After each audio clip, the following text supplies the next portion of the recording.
बहुत समय पहले की बात है। एक गांव में हरीश नाम का एक युवक रहा करता था। हरीश की दोस्ती गांव के ही एक लड़के रवि से थी। जहां एक तरफ हरीश काफी रसूखदार घराने से था, वहीं रवि एक मध्यम वर्गीय परिवार से ताल्लुक रखता था।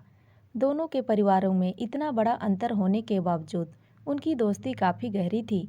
उधर हरीश के पिता अपने पैसों की अकड़ में अपनों को भी कुछ भी समझा नहीं करते थे। ऐसे में हरीश अपना सारा सुख दुख रवि से ही साझा करता था। हरीश रवि को सिर्फ अपना दोस्त ही नहीं, बल्कि अपना भाई, अपना सब कुछ समझता था। वैसे हरीश काफ़ी सरल स्वभाव का भोला भाला युवक था। वह ज़्यादा समझदार भी नहीं था।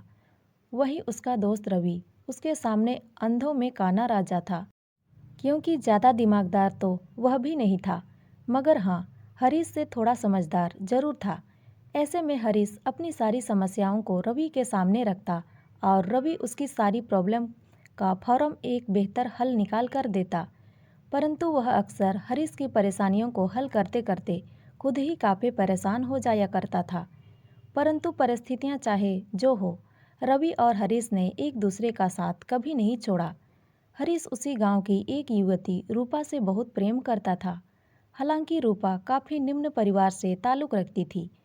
ऐसे में हरीश जानता था कि उसके अहंकारी पिता रूपा से उसका विवाह करवाकर अपने मान सम्मान को ठेस नहीं पहुंचाने देंगे। मगर फिर भी हरीश रूपा के प्रेम में बिल्कुल अंधा हो चुका था। ऐसे में उसने पिता के खौफ को दरकिनारे करते हुए रूपा से ब्याह कर लिया और उसे साथ लेकर घर चला आया। हालांकि उसके पिता भी हरीश और रूपा के संबंधों में से अनभिज्ञ थे। मगर जैसे ही हरीश पत्नी को लेकर घर में दाखिल हुआ, उनको साथ देखकर उसके पिता तमतमा गए और जवान बेटे की जबरदस्त पिटाई कर दी।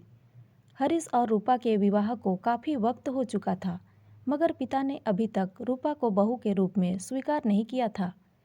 वह हमेशा उसे एक ऐसे बाहरी शख्स के रूप में देखा करते जिसने उनके सम्मान को ठेस ही नहीं बल्कि समाज में उनकी इज्जत को तार तार कर दिया था। इसीलिए वे रूपा को हमेशा कष्ट पहुंचाने की कोशिश किया करते थे। एक दिन रूपा की तबीयत अचानक खराब हो गई। हरीश और रवि उसे लेकर भागे भागे अस्पताल जा पहुंचे, जहां कुछ जांच के बाद डॉक्टरों ने उन्हें बताया। उसको सुनकर मानो हरीश पर समस्याओं का पहाड़ टूट पड़ा हो। हरीश की पत्नी रूपा की दोनों किडनी खराब हो चुकी थी और उसे फौरन बदलना बहुत आवश्यक था, अन्यथा रूपा की जान भी जा सकती थी। वैसे किडनी मिलने में कुछ खास मुश्किल नहीं थी, क्योंकि हरीश अपनी एक किडनी रूपा को देने के लिए पूरी तरह तैयार था। मगर समस्या बस इतने में ही खत्म होने वाली नहीं थी। अब सवाल था कि किडनी को ट्रांसप्लांट करने में जो अस्पताल का खर्च आ रहा था, उसे कैसे चुकाया जाए।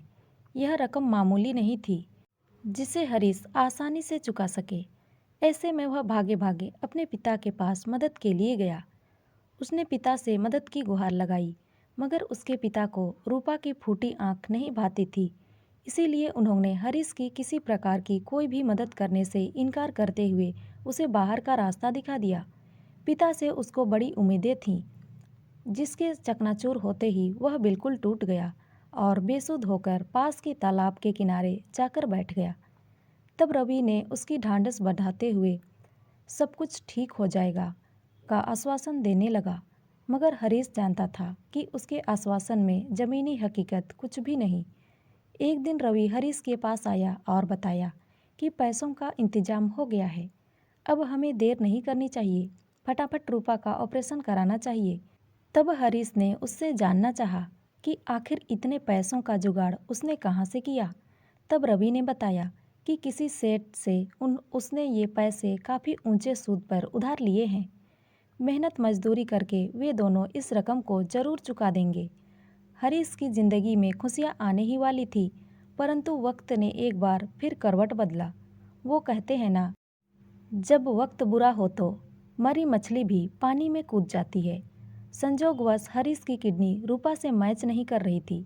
ऐसे में अब रवि के जुटाए हुए पैसे भी किसी काम के नहीं थे। हरीश एक बार फिर से टूट गया। तब रवि ने एक बार फिर उसका ढांढस बंधाया। शाम को वह फिर से दौड़े दौड़े हरीश के पास आया और बोला, चल किडनी का जुगाड़ हो गया है। हरीश ने उससे पूछा, अबे अब ये किडनी कौन देने लगा? तब उसने बताया, एक ज़रूरतमंद मिला है जो कुछ पैसों में हमें अपनी किडनी दे रहा है। तू चिंता मत कर, हम उसके भी पैसे सूद समेत चुका देंगे। आखिरकार ऑपरेशन सफल रहा और रूपा की जान जाते जाते बच गई।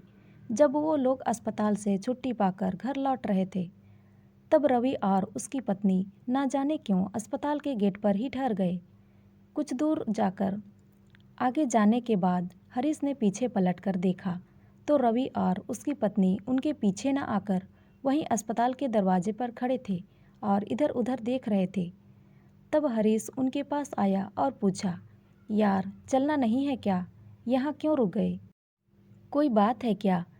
तब रवि ने उससे कहा, नहीं नहीं, कोई बात नहीं है, तुम चलो, बस कुछ ज़रूरी काम है, उसे निपटा कर हम आते हैं।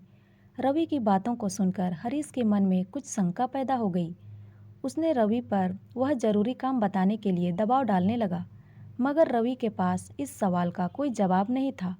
धीरे धीरे उनमें इसी बात को लेकर गर्मागर्म बहस छिड़ गई।